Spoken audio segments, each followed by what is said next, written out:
Hoş geldin and welcome to the TÜRK IT podcast. Yes, today we have a wonderful guest, which is Aybars Öztuna. He's an MSc and MBA. He works as a policy consultant and he's the CEO of the Geospatial Intelligence Institute. And we will talk about his experiences regarding the geopolitics in Turkey, about the perspective of in EU integration and Turkey's role in the world. TÜRK IT is the podcast about German-Turkish relations. We talk about classic topics like economy, politics, history, and security, but also about shared culture, from football to the arts.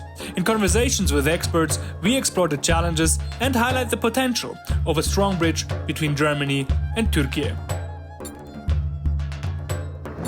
Aybars, welcome to the podcast. Thanks for having me. You work, besides working as a consultant, as the CEO of the Geospatial Intelligence Institute. What is this? What are you doing there? Absolutely. So geospatial intelligence is an evolving field, and especially it is important for understanding the geopolitics in a more scientific way, I should say. So, of course, it's a evolving sector.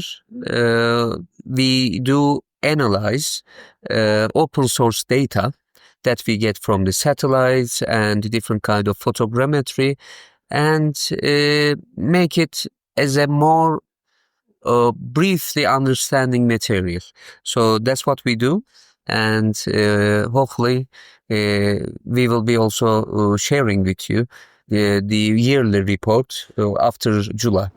Yeah, interesting. So you are working together with like state actors or the private people, or like who is demanding this kind of information? So mostly we try to establish a private company partnerships across different industries, because geospatial intelligence per se is, of course, the nature of the intelligence agencies. But we are more focused on partnerships with private sectors, because as you know, like Amazon, Google Maps, or in Turkey, Trendyol, Getir, these are companies that actually needs analysis, geopolitical analysis, but also the geospatial intelligence analysis in their businesses. So we try to make collaborations with them. So it's basically you to understand also giving this data what kind of strategic downsides maybe a city or a country has. Are there enough hospitals? Are there enough, you told about marine systems in your podcast that we will link later as well, and about different topics, everything that is given maybe that conventional sources maybe would not show. This is what you try to improve here with this business. Exactly. So imagine you have all these data around you, but we try to make it simpler, so for you to understand and give brief analysis to it. So you will be given a map per se, and this is usually we are trying to make an AI-based system. So you will be seeing different kind of variations in the map, spatial data. So it will be easier and more concise data for you. Yes, concise and precise policy recommendation is a very important thing, especially when it comes to strategic questions of the future. And for this, it is a very interesting field you're operating in. We would like to dive in recommendations also for geopolitics, because you are focusing on this in your public and private life. So as we are talking about the German-Turkish relations, how do you think about the German-Turkish relations at this point of time? So Turkey's relationship with Germany has long been an essential pillar of its foreign policy, dating back to early 20th century. Over the years, this partnership has evolved across a range of domains, from diplomatic ties and economic exchanges to military cooperation and geospatial intelligence. As both countries continue to navigate complex geopolitical landscapes, the question remains, is Germany still a key partner for Turkey in the 21st century? Germany and Turkey share deep historical ties. Yes. Particularly through migration. In the 1960s, a significant number of Turkish laborers moved to Germany under a bilateral agreement, forming one of the largest Turkish diasporas outside Turkey. This migration has created a unique link between the two countries, not just in terms of people-to-people relations, but also in terms of economic and cultural exchanges. However, the partnership between Turkey and Germany has also been framed by larger political and strategic considerations. During the Cold War, Germany, as part of the Western Bloc, was an ally of Turkey, which was a crucial member of NATO. The partnership was reinforced by shared interests in countering the Soviet Union and ensuring stability in the Middle East and the broader Mediterranean region. Germany's economic strength, combined with Turkey's geostrategic location, created a symbiotic relationship that served both countries well during the Cold War. In the post-Cold War era, however, both countries have been faced with new challenges and opportunities that have reshaped the nature of their partnership. Economically, Germany remains one of Turkey's most significant partners. In 2022, Germany was Turkey's largest trading partner within the European Union and its second largest overall after China. Bilateral trade between the two nations reached over 40 billion euros. With Germany being Turkey's top export market in the EU. Turkish exports to Germany include textiles, machinery, electronics, and automotive parts, while Germany exports industrial goods, chemicals, and high-tech machinery to Turkey. Germany also plays a central role in Turkey's economy through investments and joint ventures. German companies are active across various sectors in Turkey, including automotive engineering and telecommunications. Also, many Turkish businesses have established a presence in Germany, contributing to the interlinked economic landscape. The Turkish diaspora in Germany, now numbering around 3 million people, facilitates these business connections by acting as a bridge between the two countries. Despite challenges such as differences over human rights issues and treatment of the Kurdish minority in Turkey, economic ties remain largely resilient. As both countries deal with the economic repercussions of the COVID-19 pandemic, the interdependence of their economies could help stabilize their relationship in the coming years. Geopolitically speaking, Germany remains an important partner for Turkey still, especially within the context of their shared membership in NATO.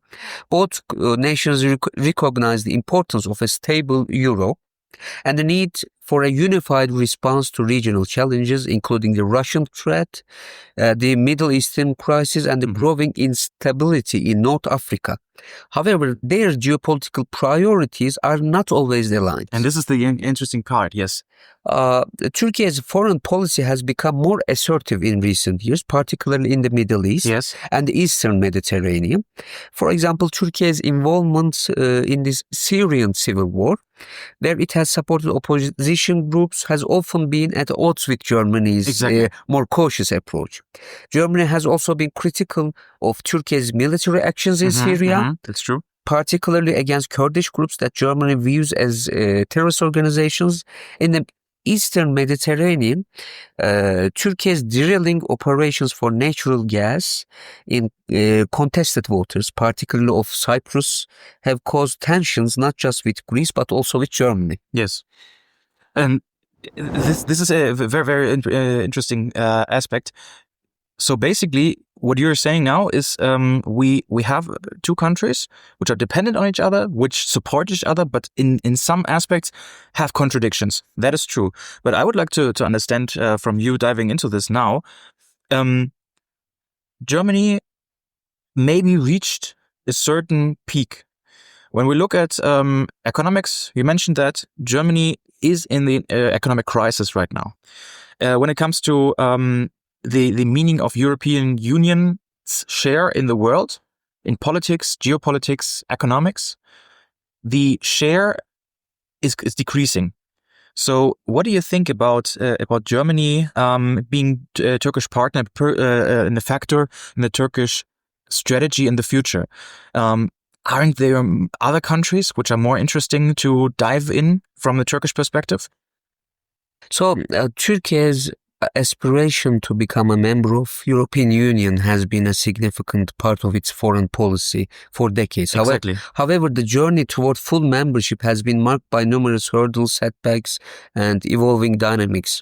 Today, Turkey's pursuit of EU membership remains a topic of both strategic importance and domestic debate. I think that the goal transformed into something more nuanced and pragmatic. Exactly. Turkey's relationship with EU, okay, let's maybe briefly discuss the historical progress, and then I would like to look from the Germany's side, because it will, I think, deepen our understanding, and maybe I would also like to share my perspective on this side. The Ankara Agreement of 1963 established a framework for an eventual customs union, and in 1995, Turkey officially entered into a customs union with the EU. However, full membership remained a distant goal. The turning point came in 1999 when Turkey was officially recognized as a candidate for EU membership. This acknowledgement was a major milestone, signaling Turkey's ambition to integrate more closely with the West and adopt EU standards of governance, human rights, and democracy. In 2005, negotiations for full membership formally began. Initially, there was optimism in both Turkey and the EU that the process would lead to Turkey becoming a member of the Union. And the European Union's interest in expanding to include Turkey was driven by geopolitical, economic, and strategic considerations, such as Turkey's location at the crossroads of Europe, Asia, and the Middle East, and its role as a key player in regional security. However, since the start of the negotiations, progress has been slow and fraught with challenges. Key obstacles have included disagreements over human rights, democratic standards, and Turkey's foreign policy. The rise of nationalist and populist movements within Europe, coupled with rising skepticism about further EU enlargement, which I think is a potentially negative thing, which I would like to discuss later, has also complicated Turkey's path to membership. Despite these challenges, I believe that the need of Turkey as an EU member is more relevant than ever. For what side? For both? Or Let's look from Germany's perspective. Yes. For the last 3 years, I was privileged to visit Germany and discuss the current advantages and disadvantages with its stakeholders. While Germany has historically played a key role in shaping EU enlargement policies, it is now facing internal challenges that could make Turkey's membership more appalling than it may have seemed in the past. Issues such as aging population, rising housing costs, labor shortages, and economic stagnation are placing significant pressure on Germany's future. In this context, Turkey's membership in the EU could be seen as potential solution to several of these challenges. As one of the largest and youngest populations in Europe, Turkey could help address some of Germany's most pressing domestic issues, including its labor market needs and demographic imbalance. Germany is experiencing a set of interlinked social and economic challenges that are placing increasing strain on its infrastructure, economy, and social systems. Perhaps one of the most significant concerns is Germany's aging population. According to German Federal Statistics Office, the country's population is increasingly skewing older, with the number of people over the age of 65 expected to reach 30% of the total population by 2035. This demographic shift has profound implications for Germany's economy, particularly with respect to pensions, healthcare, and the labor market.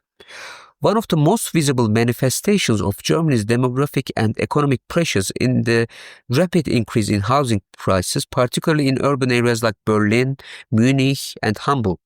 The demand for housing continues to outpace supply, driven not only by the growing population, but also by rising interest rates, a limited number of available housing units, and an influx of migrants. The housing crisis has become one of the central issues of domestic politics, with calls for more affordable housing and increased construction activity.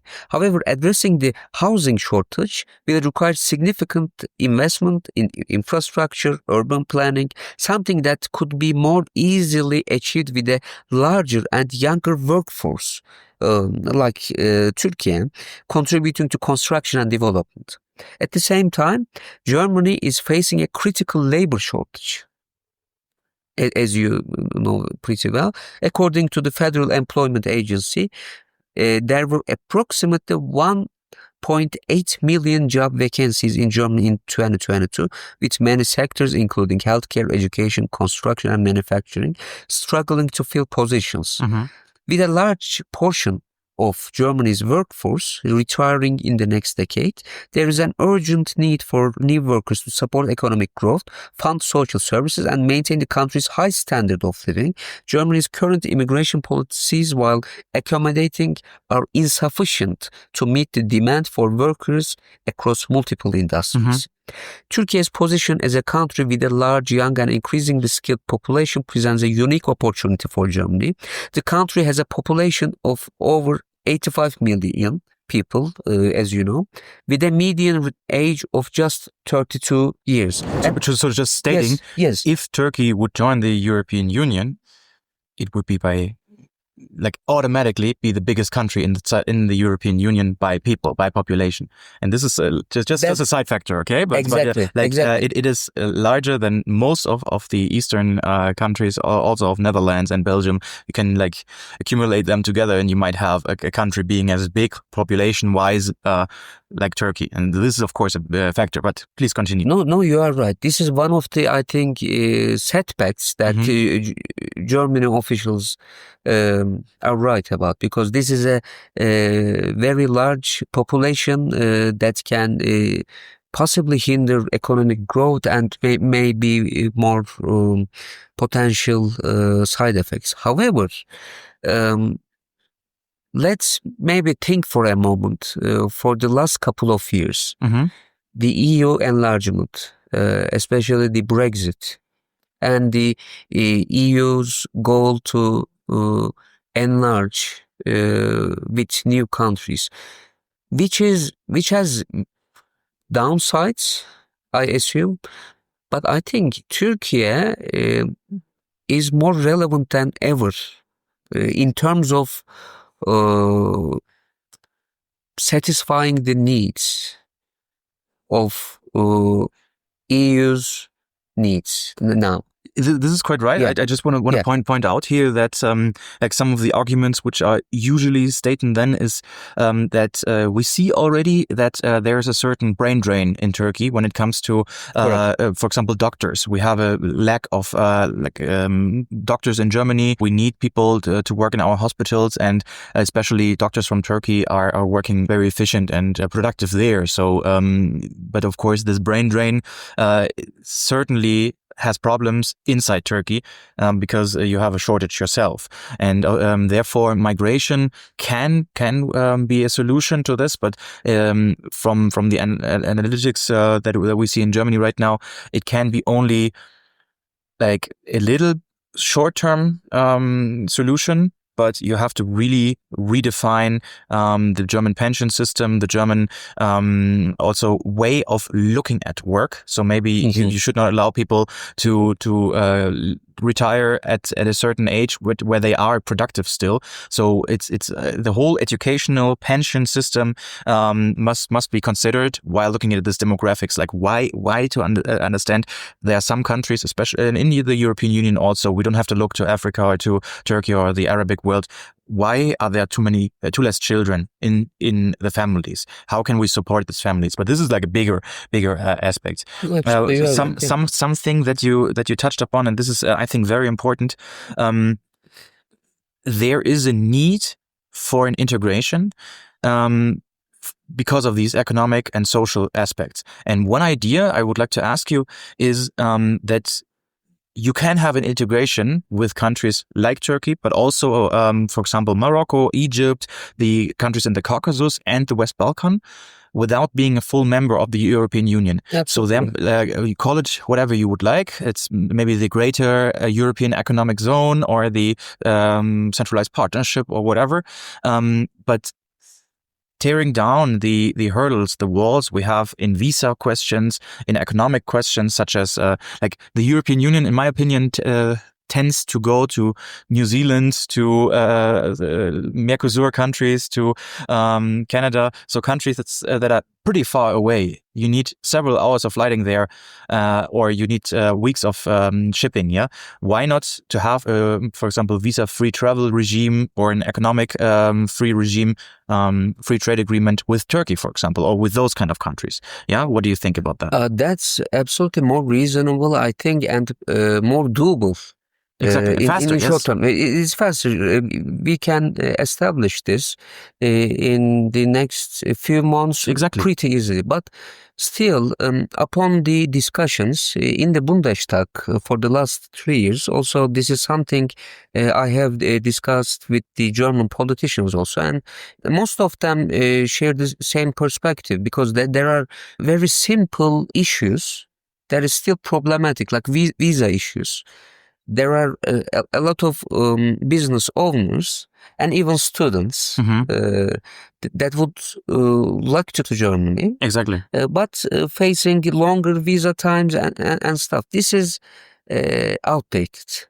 And this is not for Germany-Turkey relations. This is one of the problems facing, I think, the world today. We have to be more strategic about how we look at these globalization trends that could actually benefit for both countries. And you are right. Maybe I wouldn't... So if you could ask me a couple of years back, of course, the Turkey has potential membership in EU was maybe on the table. But now maybe Turkey also do not really want to enter the EU per se. This is my question. So please give me an insight on that. You already mentioned we have for more than 60 years the discussions of Turkey entering the European Union. It was always said from it. Now take the Turkish perspective. These people in Brussels or in Paris, in Berlin, they always say you can come to our club. But for more than 60 years, you have a situation that it is not it's more like a promise. Right.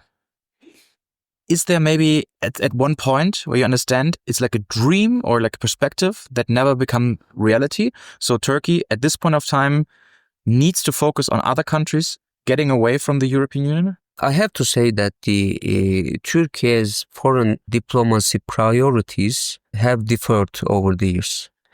And I think some of the strategic implications, I believe in the, Africa, the Turkic states is more accurate now per se, and these investment will benefit in Turkey for the long run. However, we don't only seek, or at least that's what I think, we shouldn't only seek the EU membership as for the membership per se, but for the values that it presents. Human rights. We are still struggling with the human rights issues, the rule of law, and the freedom of choice. These are the basic principles of democracy, as well as it has the economic foundations also. I also work in the financial advisory, and you cannot bring investors if you struggle with the basic rule of law principle, and you have to establish a system that stands for the global economy market. For example, the interest rates and stuff. You know the discussions and you know the wrongdoings for the last couple of years. We are trying something, but what are we achieving? Nothing really. Okay, so perhaps I foresee, by the way, maybe we will be discussing later, but in the next 5 years, I see a tremendous change in political landscape in Turkey. Okay. And there is a high potential when government dynamics changes in political discourse. Okay, I'm not sure who will lead the country. Of course, this is very open to a discussion, but I think the Erdogan's turn is coming to an end. This is an era where it will requires a change. But however, this doesn't mean some of the things in international foreign diplomacy done by Erdogan is completely wrong. There are some things that he marked as significant contributions in a positive way for Turkey, but there are some things that requires changes, which given its current situation,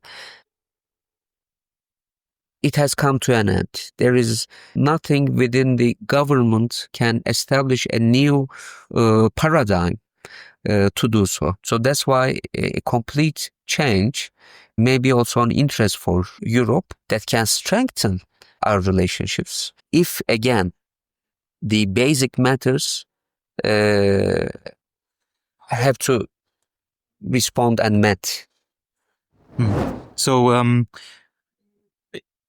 this is something for the future, and we'll dive into this towards the end. But for now, I would like to ask, we see right now that Turkey is participating in a lot of regions when it comes to forming alliances, partnerships. Can you give us some overview in this? I know, for example, that Turkey wants to play a bigger role in the region, like in the Middle East, North Africa, but also towards its neighboring countries to the south. What can you tell us about this? Absolutely. I think this is one of our strong suits, per se, the region establishments. However, the rest of the world, I believe we are lacking significantly. Like the western part of the world, we need a lot of progress to do. But let's maybe dive deep in our commitment to the Arab world, Africa, and Central Asia. Yes. Turkey's foreign policy in the 21st century has been defined by a strategic shift from its traditional Western-oriented alliances to more assertive, multidimensional approach that emphasizes regional leadership, economic diplomacy, and cultural soft power. This international strategy is particularly evident in its increased focus on the Arab world, Africa, and the Turkic-speaking nations of Central Asia. Turkey's engagement in these regions is driven by geopolitical, economic, and cultural considerations. Let's maybe talk briefly about the Arab world. The Arab world has long been a focal point of Turkey's foreign policy, with both shared historical ties and contemporary geopolitical interests. Historically, the Ottoman Empire maintained a strong presence in the Arab world for centuries, and Turkey has sought to rebuild relationships with many Arab countries in the post-Ottoman era, even as it has navigated the complexities of modern Middle Eastern politics. A key driver of Turkey's engagement with the Arab world is strategic desire to be a dominant player in the Middle East. As a major regional power, Turkey has sought to influence key geopolitical developments in the region, particularly in Syria, Iraq, and Libya. The Syrian civil war, in which Turkey has been actively involved, is a central example of this. Turkey's military interventions in northern Syria aimed at combating Kurdish groups it considers terrorist organizations as well as supporting opposition forces have had significant ramifications not just for Syria but for the broader Middle East. These actions have positioned Turkey as an influential power in the region despite tensions with powers like Russia and the United States. Turkey's commitment to the Arab world also extends to its involvement in the Arab-Israeli conflict. Turkey has been a vocal critic of Israel's policies toward Palestinians, especially in Gaza, and has positioned itself as a champion of Palestinian rights. This position resonates with many Arab countries, especially those that share Turkey's views on Palestinian issue. However, it is worth noting that Turkey's relations with certain Arab states, such as Saudi Arabia and the United Arab Emirates, have been marked by competition for regional influence, especially in the wake of the Arab Spring. Turkey has also pursued closer economic ties with Arab countries, particularly in the areas of trade, investment and energy. The Arab world represents a significant market for Turkish exports, including textiles, construction materials and electronics. In return, Turkey has invested in key infrastructure projects in Arab countries, including the construction and energy sectors, and have become active participants in the rebuilding of conflict-ravaged countries like Iraq and Libya, while Turkish contractors and businesses have capitalized on opportunities across the region. Now, let's look at Africa. Yes. Okay. Africa has become a priority for Turkey also. This is not for Turkey, but Africa is one of the fastest growing regions in the world. Okay, and Turkey has capitalized on this trend by expanding its trade relations. Bilateral trade between Turkey and African countries has grown significantly from around $5 billion in 2023 to over $25 billion in recent years. Turkey exports goods like machinery, textiles, and automated products, while also investing in infrastructure projects such as roads, railways, and energy plants across the continent. The Turkish construction industry in particular has been a major player in Africa, with Turkish companies involved in numerous large-scale projects from dams to airports. Turkey's diplomatic presence in Africa has also grown, with Turkey establishing partnerships with numerous African states. Turkey's engagement is multifaceted, involving political dialogues, humanitarian aid, and support for African peacekeeping operations.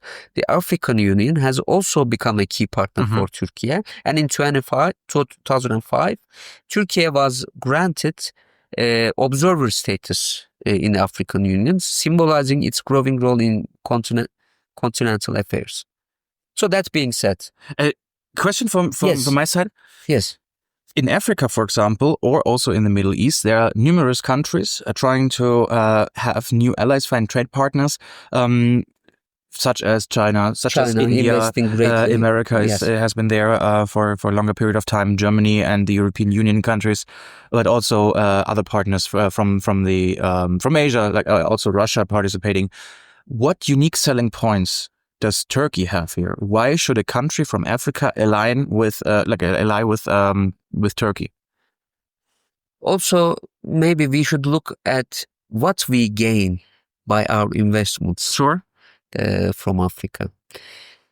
So there are satellite and, for example, Turksat investments by Baykar.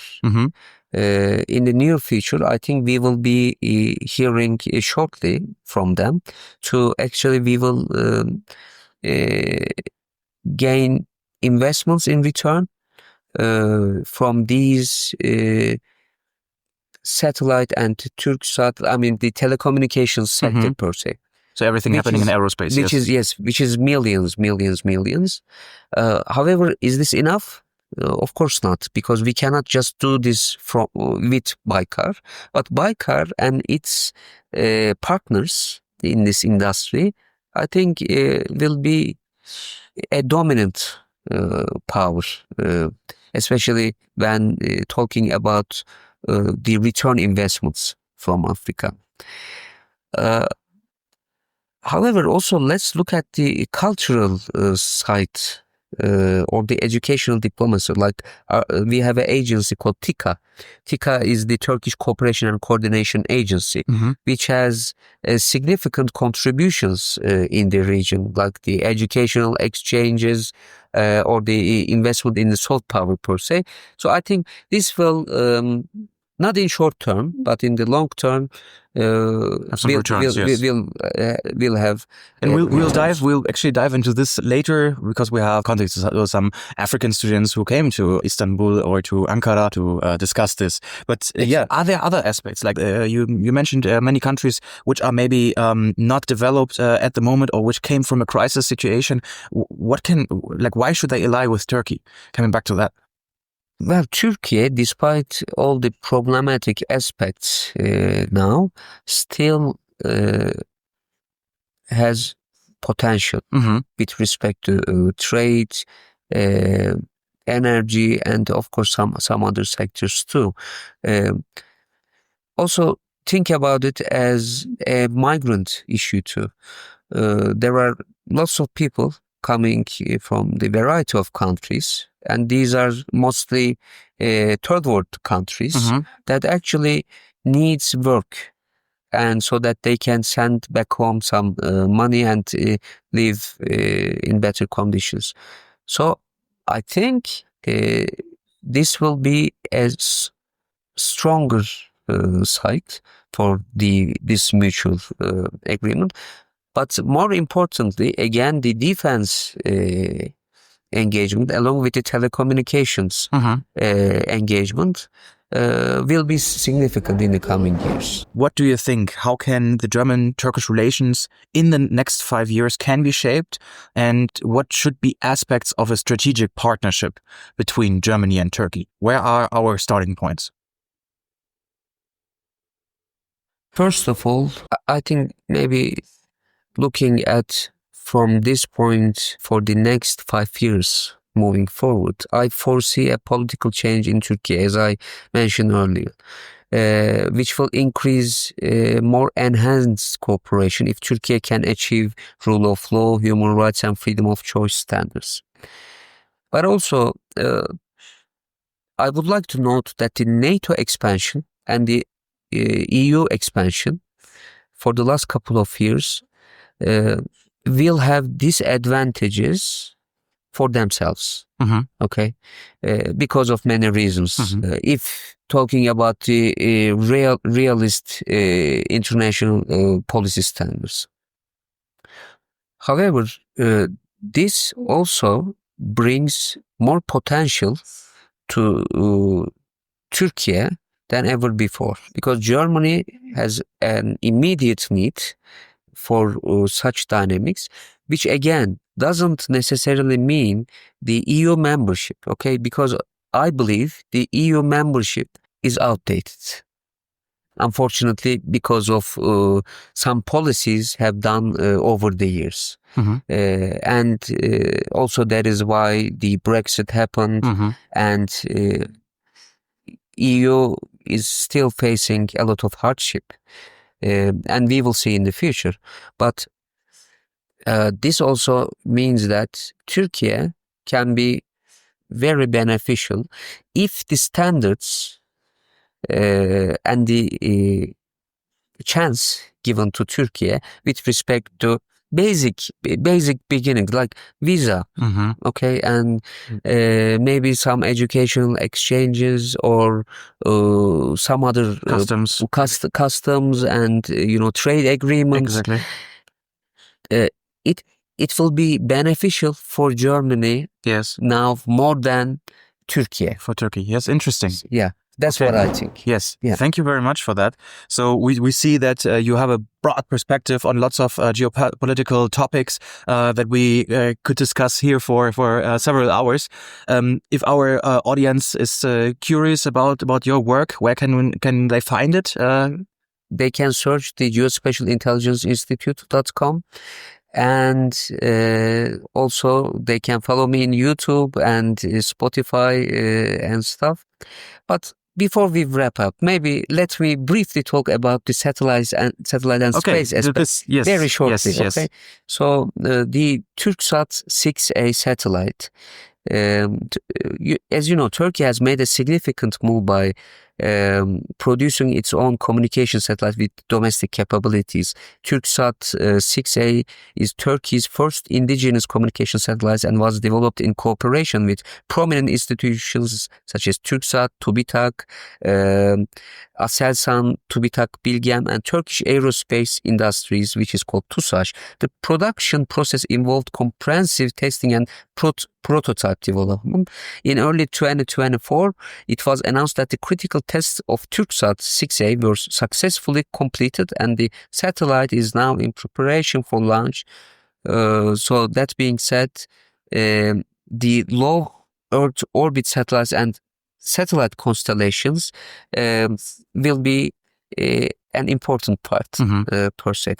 And well, thanks for having me. And This is a good final word. Yes. If you want to be a regional power, you must be good in economics and military. But if you want to be some part like somehow a world power, you must go to space. With that, thank you very much for your time. Yes, thank you very much, Aybars, for discussing with me. Thank you so much. Thank you. Ja, wir kommen gerade vom Gespräch mit Herrn Öztuna. Ein sehr interessantes Gespräch über Türkeis Rolle in der Welt. Ich habe das Gespräch geführt. Fredo, wie siehst du das? Du hast im Background im Hintergrund gesessen und zugehört. Was ist dein Eindruck vom Gespräch? Ja, erstmal wirklich ein Kompliment auch an dich und Herrn Öztuna. Das war ein sehr spannendes Gespräch. Auch ihr seid sehr tief gegangen in viele Themen. Ich fand vor allem auch dieses ganze Thema Aerospace, Datenausnutzung, da hat er wirklich eine Nische, wirklich, die man sich nochmal genauer angucken sollte. Vielleicht, was ich noch ergänzen würde, jetzt auch mit meiner Expertise aus dem Afrika-Podcast, Afrika für Allmanns, für alle Interessierten war, also ihr habt, glaube ich, viele Dinge angesprochen, die die Türkei wirklich einzigartig machen in Bezug auf Afrika.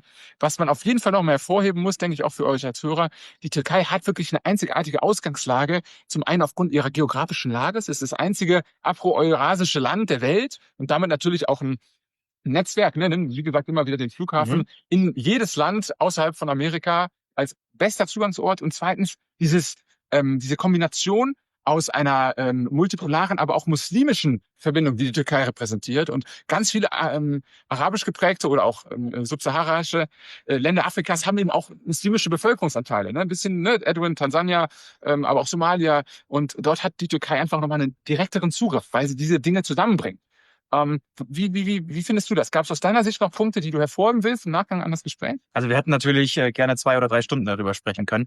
Für mich ist ganz besonders noch interessant, neben dem afrikanischen Teil, dass die Türkei eben auch versucht, die Turkvölker einzubinden. Und das ist etwas, worauf man echt noch schauen muss, weil neben den Turkstaaten in Zentralasien und im Kaukasus und in Europa gibt es eben noch Minderheiten, auch in Russland und China, die sie versuchen auch einzubinden. Und das würde natürlich auf der einen Seite großes Potenzial bieten, eine Turkvolk-Bewegung zu schaffen oder neben der Organisation, die es bereits existiert, aber eben auch Konfliktpotenzial beherbergt. Und das ist eben etwas, worauf man noch schauen sollte. Also neben Afrika, Zentralasien ist der Kaukasus und sind diese Turkvölker eine wirklich spannende Möglichkeit. Ich glaube, jetzt sollten wir das Ganze vielleicht nochmal vertiefen mit einer Gesprächssituation auf der Gegenseite in Deutschland. Genau. Da werden wir euch nochmal einen Experten zu liefern und dann habt ihr, denke ich, das ideale Bild zur geopolitischen Lage hier in der Türkei und in Deutschland. TÜRK IT ist der Podcast über die deutsch-türkischen Beziehungen. Neben Wirtschaft, Politik, Geschichte und Sicherheit geht es auch um die gemeinsame Kultur. Von Fußball bis Kunst. Im Gespräch mit Expertinnen und Experten wollen wir die Herausforderungen benennen und das Potenzial einer starken Brücke zwischen Deutschland und der Türkei aufzeigen.